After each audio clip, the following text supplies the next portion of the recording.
An isekai adventure normally starts something like this. Or like this. Wow! A beautiful, kind goddess grants a mortal heroic powers. The hero becomes well-loved by the residents there, then goes on fun adventures with lots of cute heroines. Yeah, that's what I used to think too. Hello and welcome to today's anime review of none other than 𝐓𝐒𝐔𝐊𝐈𝐌 Moonlit Fantasy, that follows the story of a former student who is called Makoto Misumi, a teenager who is unexpectedly summoned to another world as a hero, only to be immediately abandoned by its goddess for being ugly. This one was an absolute gem to watch, and in my mind can only be compared to one other anime I've seen, which is called Konosuba, God's Blessing on This Wonderful World. Both anime stories have an immense amount of humor, sarcasm, and absolute wit. Although I will admit Makoto and 𝐓𝐒𝐔𝐊𝐈 Moonlit Fantasy does come across slightly more serious than Kazuma, with one endless joke, funny moment, or awkward scene after another. Makoto is basically forced into agreeing with the idea of becoming a hero, after discovering that if he doesn't volunteer, then one of his sisters will be taken instead. He also learns through one of the Japanese deities in our world that the goddess whom is summoning him isn't particularly friendly, given her inability to communicate with anyone who she deems less than beautiful.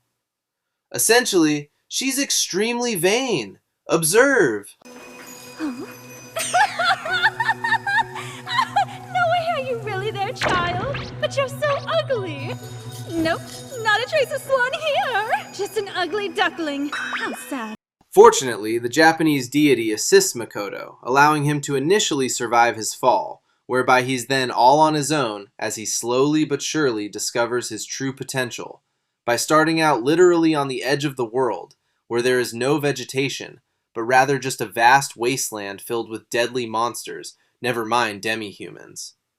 Ironically, this is where he starts to meet other denizens who he can actually communicate with, thanks to the goddess giving him the ability to communicate with all other species other than her precious human beings, who Makoto was told to more or less stay away from.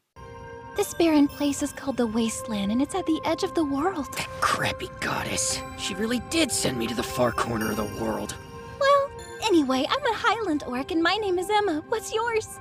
Oh, I'm Makoto. After running into his first female demi-human called Emma, who is also a spellcaster and part of High Orc society, Makoto learns she was supposed to be sacrificed to appease a greater dragon called Shin. He, of course, confronts the greater dragon and beats her.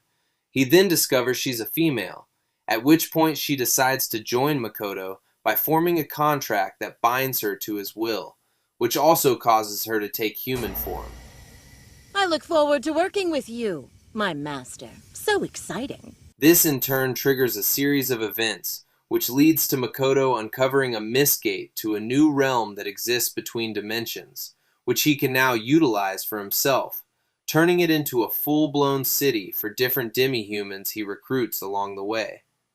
He also discovers it wasn't Shin that was causing a cursed fog that was affecting the High Orcs, but rather another creature altogether, which is called the Black Spider of Calamity. He, of course, confronts it too. Makoto, of course, puts up a brave fight, despite his apparent lack of skill or experience in battle, and more or less acts on his instincts alone, only to discover that this gigantic spider is far too superior for him to beat in a straight-up fight at his current power level. Fortunately, he does just enough damage and provides the creature with just enough sustenance that it finally snaps out of its trance. Quick question, Sheen. Didn't you say it leaves after I deal with some damage? Master, it's possible that it likes you because you did too much damage. You can't be serious! And realizes it doesn't want to eat Makoto, but rather falls for him instead, entering into its own contract with him, which turns her into another female. It's definitely a bizarre relationship they share together, but no more or less crazy than the rest of this anime, which admittedly makes it that much more interesting to watch. Following the battle, Makoto decides to give these two women names. One he calls Tomoe, and the other Mio.